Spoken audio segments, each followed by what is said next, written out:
नमस्कार विद्यार्थी मित्रांनो, स्मार्ट अभ्यास या यूट्यूब चॅनलवर आपले मनापासून स्वागत आहे. आणि आज मित्रांनो, या व्हिडिओच्या माध्यमातून आपण 19 जानेवारीच्या ज्या महत्त्वाच्या घडामोडी असणार आहेत त्याचा अभ्यास डिटेलमध्ये या व्हिडिओच्या माध्यमातून करणार आहोत. चला मग सुरुवात करूया आजच्या महत्त्वाच्या अशा घडामोडींना. तर पहिला आणि अत्यंत महत्त्वाचा असा प्रश्न असेल आपल्या परीक्षेसाठी. तर प्रश्न असेल की भारताची पहिली वंदे भारत स्लीपर ट्रेन कोणत्या मार्गावर सुरू करण्यात आली आहे? ऑप्शन्स या ठिकाणी देण्यात आले आहेत. याचं योग्य उत्तर असणार आहे ऑप्शन नंबर ए, कोलकाता ते गुवाहाटी या दरम्यान नुकतंच भारताची पहिली वंदे भारत स्लीपर ट्रेन सुरू करण्यात आलेली आहे. त्याविषयी काही महत्त्वाचे मुद्दे सुद्धा आपल्याला बघायचे आहेत.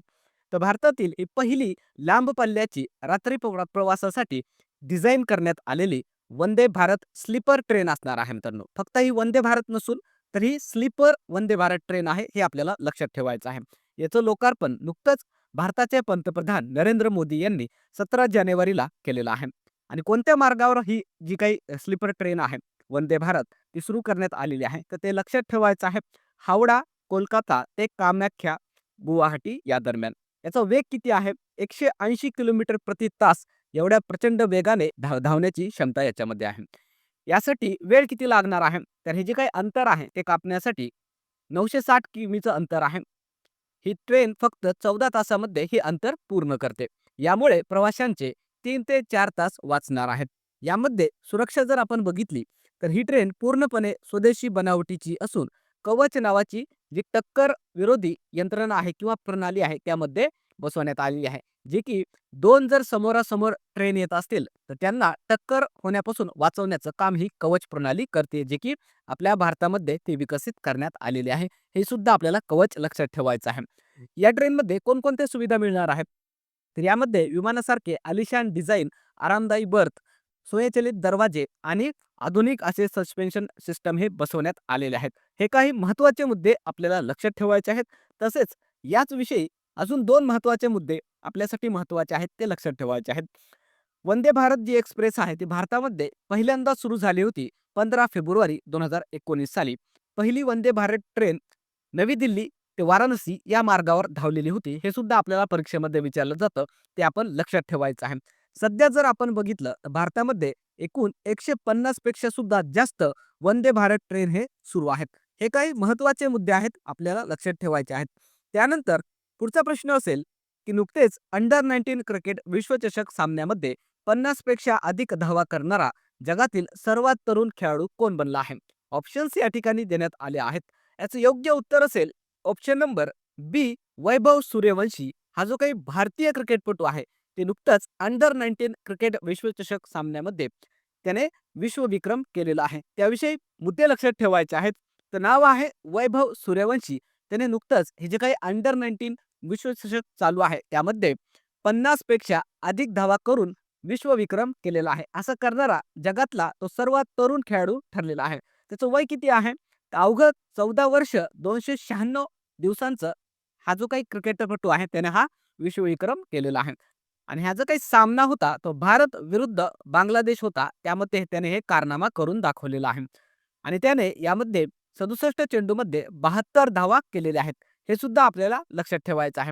या अगोदर हा विक्रम अफगाणिस्तानचा क्रिकेटपटू शाहिदुल्ला कमाल याच्या नावावर होता, जो की 15 वर्ष 19 दिवसाचा होता. त्यासोबतच आपल्याला या वैभव सूर्यवंशीचा अजून एक रेकॉर्ड लक्षात ठेवायचा आहे. तो IPL मधील सर्वात तरुण खेळाडू सुद्धा या अगोदर ठरलेला आहे. हे झाले काही महत्त्वाचे मुद्दे जे आपल्याला लक्षात ठेवणं गरजेचं आहे. त्यानंतर पुढचा प्रश्न बघण्या अगोदर व्हिडिओ आवडला तर व्हिडिओला नक्की लाईक करा. तसेच पहिल्यांदा जर व्हिडिओ तुम्ही पाहत असाल तर चॅनलला सबस्क्राईब करा. कारण सबस्क्राईब केल्यामुळे तुम्हाला जे आपले चालू घडामोडीचे व्हिडिओ असणार आहेत ते सर्वात अगोदर तुम्हाला YouTubeला दिसणार आहेत. चला मग पुढचा प्रश्न आपण पाहणार आहोत की नुकतेच बजाज पुणे ग्रँड टूर 2026 चा सजीच्या दूत म्हणून कोणाची निवड करण्यात आली आहे? ऑप्शन्स या ठिकाणी देण्यात आले आहेत. याचं योग्य उत्तर असेल ऑप्शन नंबर बी, MS धोनी. हा नुकताच बजाज पुणे ग्रँड टूर जी होत आहे त्याचा सदिच्छा दूत हा बनलेला आहे. त्याविषयी काही महत्त्वाचे मुद्दे लक्षात ठेवायचे आहेत. तर ही जी काही बजाज पुणे ग्रँड टूर आहे मित्रांनो, जी की पुण्याची सायकलची शहर जी अगोदर ओळख होती ती जागतिक स्तरावर पुन्हा एकदा प्रस्थापित करण्यासाठी या भव्य कार्यक्रमाचं आयोजन पुणे शहरामध्ये करण्यात आलेलं आहे. 19 ते 23 जानेवारी या दरम्यान. याचे एकूण 5 टप्पे असणार आहेत, ज्या दरम्यान ही स्पर्धा चालणार आहे. एकूण अंतर असणार आहे 437 किलोमीटर आणि याचा सदिच्छा दूत असणार आहे भारतीय क्रिकेटपटू एम.एस. धोनी. हे आपल्याला मुद्दे लक्षात ठेवायचे आहे. आणि ही जी काही स्पर्धा आहे ते पुणे शहर आणि पिंपरी चिंचवड महानगरपालिका जे क्षेत्र आहे त्यामध्ये पार पडणार आहे, एकूण 5 टप्प्यांमध्ये. यामध्ये जर बघितलं तर एकूण 35 देशांमधून सुमारे 171 इंटरनॅशनल सायकलपटू येणार आहेत. तसेच 29 संघ यामध्ये सहभागी होणार आहेत. म्हणून ही स्पर्धा आपल्यासाठी महत्त्वाची असणार आहे. कारण विशेषतः ही आपल्या भारतामध्ये होत आहे, आपल्या महाराष्ट्रामध्ये पुणे शहरामध्ये होत असल्यामुळे यावर येणाऱ्या परीक्षांमध्ये हमखास आपल्याला प्रश्न हा विचारला जाऊ शकतो. याची विशेषता काय आहे? तर जे काही सायकलपटू असणार आहेत त्यांचा जो ट्रॅक असणार आहे तो ट्रॅक सह्याद्रीच्या डोंगर रांगा, दख्खनचं पठार, ऐतिहासिक किल्ले जसं की पुरंदर असेल, सिंहगड असेल, तसेच जे पुण्यातील महत्त्वाचे जे काही मार्ग आहेत त्या भागातून हे जे काही सायकलपटू आहेत ते प्रवास करणार आहेत. तर हे सुद्धा आपण याविषयी लक्षात घ्यायचं आहे. त्यानंतर पुढचा प्रश्न असेल की नुकतेच नमो बुक फेस्टिवलचे आयोजन कोणत्या ठिकाणी करण्यात आले आहे? ऑप्शन्स या ठिकाणी देण्यात आले आहेत. याचं योग्य उत्तर असेल ऑप्शन नंबर सी, नवी दिल्ली या ठिकाणी नुकतंच हे नमो बुक फेस्टचं आयोजन हे करण्यात आलेलं आहे. त्याविषयी काही महत्त्वाचे मुद्दे लक्षात ठेवायचे आहेत. तर नमो बुक फेस्टिवल अर्थात नमो बुक फेस्ट 2026 हा पंतप्रधान नरेंद्र मोदी यांच्या जीवन प्रवासावर आणि त्यांच्या नेतृत्वावर आधारित जे काही पुस्तक आहेत त्यांचा एक विशेष असा महोत्सव आहे, जे की नवी दिल्ली या ठिकाणी तो आयोजित करण्यात आलेला आहे. दिनांक 16 आणि 17 जानेवारीला हे आपण लक्षात ठेवायचं आहे. याचं उद्घाटन केंद्रीय राज्यमंत्री डॉक्टर जितेंद्र सिंग यांच्या हस्ते करण्यात आलेलं आहे. या महोत्सवामध्ये पंतप्रधान नरेंद्र मोदी यांच्यावर लिहिलेले तसेच विविध लेखकांनी जी काही प्रकाशित केलेली पुस्तकं आहेत 450 पेक्षा सुद्धा जास्त पुस्तके आहेत जी की प्रदर्शित करण्यात येणार आहेत. याचा मुख्य उद्देश काय आहे? तर भारतामध्ये वाचन संस्कृती वाढवणे, पंतप्रधान नरेंद्र मोदी यांच्या नेतृत्वाखालील विकसित भारत या संकल्पनेवर आधारित जे साहित्य आहे त्याचा प्रसार करणे हा मुख्य उद्देश याचा असणार आहे. हे आपल्याला लक्षात घ्यायचं आहे. त्यानंतर पुढचा प्रश्न असेल की नुकतेच येमेन या देशाचे नवीन पंतप्रधान कोण बनले आहेत? हा सुद्धा आंतरराष्ट्रीय नियुक्ती संदर्भामधला एक महत्त्वाचा असा प्रश्न आहे. कारण वेगवेगळ्या देशांचे राष्ट्रप्रमुख आणि देश जर नव्याने नियुक्त करण्यात येत असतील तर त्यावर आपल्या परीक्षांमध्ये प्रश्न हा विचारला जातो. तर ऑप्शन्स या ठिकाणी आपण दिले आहेत. याचं योग्य उत्तर असेल ऑप्शन नंबर ए, शया मुहसिन जिंदनी असं त्यांचं नाव आहे, जे नुकतंच येमेन या देशाचे नवीन पंतप्रधान बनलेले आहेत. त्याविषयी काही महत्त्वाचे मुद्दे लक्षात ठेवा. हे जे काही शया मुहसिन जिंदानी आहेत ते या अगोदर येमेन या देशाचे परराष्ट्र मंत्री सुद्धा राहिलेले आहेत. आता ते पंतप्रधान म्हणून त्यांना नियुक्त करण्यात आलेलं आहे. हे मुद्दा आपण या ठिकाणी लक्षात घ्यायचा आहे. त्यासोबतच राजधानी आहे सना, चलन आहे येमेनी रियाल. हे सुद्धा चलन आणि राजधानी यावर आपल्या परीक्षेमध्ये प्रश्न हे विचारले जात असतात, म्हणून लक्षात ठेवायचं आहे. त्यानंतर पुढचा प्रश्न असणार आहे की भारताचे नवीन दक्षता आयुक्त म्हणून कोणाची नियुक्ती करण्यात आली आहे? ऑप्शन्स या ठिकाणी देण्यात आले आहेत. याचे योग्य उत्तर असेल ऑप्शन नंबर बी, प्रवीण वशिष्ठ हे नुकतंच भारताचे नवीन दक्षता आयुक्त अर्थात सेंट्रल व्हिजिलन्स कमिशनर या पदावर त्यांना नियुक्त करण्यात आलेलं आहे. त्याविषयी काही महत्त्वाचे मुद्दे लक्षात ठेवा. तर त्यांचं नाव आहे प्रवीण वशिष्ठ, जे नुकतंच भारताचे नवीन दक्षता आयुक्त बनलेले आहेत. ते 1991च्या बॅचचे बिहार केडरचे IPS अधिकारी आहेत. या अगोदर त्यांनी केंद्रीय गृह मंत्रालयामध्ये विशेष सचिव म्हणून सुद्धा काम केलेलं आहे. त्यांना कायदा अंमलबजावणी आणि अंतर्गत सुरक्षा या क्षेत्रामध्ये 30 पेक्षा ही जास्त अधिकचा अनुभव आहे. आपल्याला हे सुद्धा लक्षात घ्यायचं आहे. आणि हे जे काही केंद्रीय दक्षता आयोग आहे त्याविषयी सुद्धा लक्षात घ्या की भारतातील भ्रष्टाचारावर नियंत्रण ठेवणारी एक प्रमुख अशी संस्था आहे. त्याची स्थापना 1964 साली करण्यात आली होती. याचं मुख्यालय नवी दिल्ली या ठिकाणी आहे आणि याचं मुख्य कार्य काय असतं? तर केंद्र सरकारच्या कर्मचाऱ्यांविरुद्धच्या ज्या भ्रष्टाचाराच्या तक्रारी असतात, ज्या केसेस असतात त्याविषयी चौकशी करणे हे त्याचं मुख्य कार्य असतं. ही झाली याविषयीची काही महत्त्वाची माहिती, ती आपल्याला लक्षात ठेवायची आहे. त्यानंतर पुढचा प्रश्न असेल की नुकतेच भारताचा 92वा बुद्धिबळ ग्रँड मास्टर कोण बनला आहे? ऑप्शन्स या ठिकाणी देण्यात आले आहेत. याचे योग्य उत्तर असेल ऑप्शन नंबर सी, आर्यन वर्षानी हा नुकताच भारताचा 92व्या क्रमांकाचा बुद्धिबळ ग्रँडपटू किंवा ग्रँड मास्टर ठरलेला आहे. त्याविषयी काही महत्त्वाचे मुद्दे लक्षात ठेवा. तर हा जो काही आर्यन वर्षनी आहे, तो भारताचा नवीन 92व्या क्रमांकाचा चेस ग्रँड मास्टर अर्थात बुद्धिबळ ग्रँड मास्टर ठरलेला आहे. आणि हा दिल्लीचा बुद्धिबळपटू आहे मित्रांनो, हे आपल्याला लक्षात ठेवायचं आहे. त्यासोबतच इतर काही महत्त्वाचे मुद्दे लक्षात ठेवा या बुद्धिबळ खेळाविषयी. तर भारताचा पहिला बुद्धिबळ ग्रँड मास्टर कोण आहे असा प्रश्न परीक्षेमध्ये विचारला जातो. त्याचं नाव लक्षात ठेवायचं आहे, विश्वनाथन आनंद.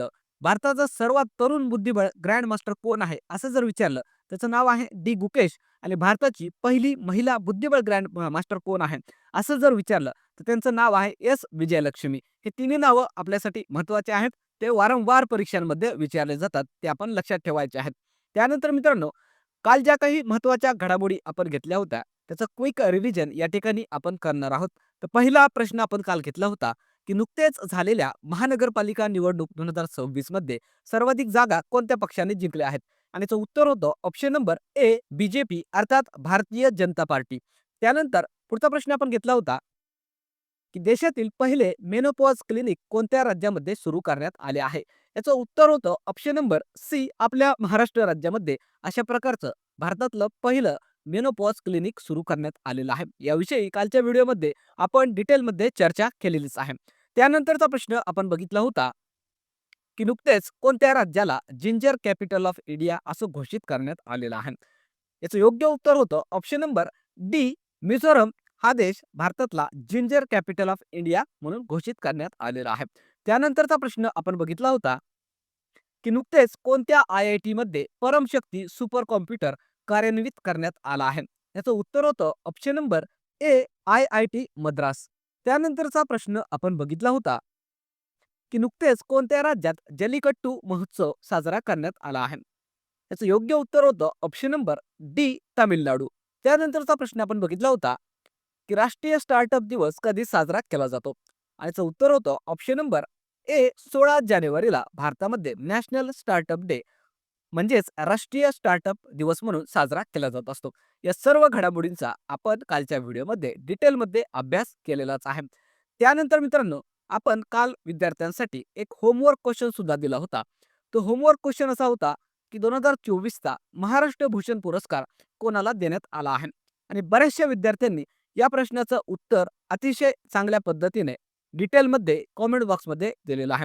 त्या विद्यार्थ्यांचं खरंच मनापासून अभिनंदन. आणि यावरून असं दिसत आहे, की हे विद्यार्थी जे दररोजच्या दररोज या होमवर्क क्वेश्चनचं उत्तर देत आहेत, ते लवकरच या महिन्याच्या शेवटी आपण ठरवल्याप्रमाणे बक्षिसं सुद्धा जिंकणार आहेत. ज्या विद्यार्थ्यांना याचं उत्तर माहिती नाही, त्यांच्यासाठी आपण उत्तर सांगणार आहोत. याचं उत्तर असेल option number A Ram Sutar यांना 2024चा महाराष्ट्र भूषण हा पुरस्कार देण्यात आलेला आहे. त्यानंतर आजचा होमवर्क क्वेश्चन असणार आहे. प्रश्न असेल, की 2025चा साहित्य अकादमी युवा साहित्याचा पुरस्कार कोणाला देण्यात आला आहे? ऑप्शन्स या ठिकाणी आपण दिले आहेत. बघूया किती विद्यार्थ्यांना या सोप्या प्रश्नाचं उत्तर हे माहिती आहे. सर्व विद्यार्थ्यांनी या प्रश्नाचं उत्तर कॉमेंट बॉक्समध्ये देण्याचा प्रयत्न करायचा आहे. चला मग थांबूया या ठिकाणी. व्हिडिओ आवडला तर व्हिडिओला लाईक करा. चॅनलवर नवीन असाल तर चॅनलला अवश्य सबस्क्राईब करा. तसेच लेक्चरच्या मोफत नोट्ससाठी आपलं जे टेलिग्राम चॅनल आहे त्याला भेट द्या. त्याचं आयडी आहे स्मार्ट अभ्यास 555. तसेच इंस्टाग्राम आणि व्हॉट्सअप चॅनल सुद्धा आहे स्मार्ट अभ्यास या नावाने. त्या ठिकाणी सुद्धा अभ्यासाशी संबंधित कॉन्टेंट आपण विद्यार्थ्यांसाठी मोफतपणे टाकत असतो. थांबूया मग, उद्या भेटूया. तोपर्यंत धन्यवाद.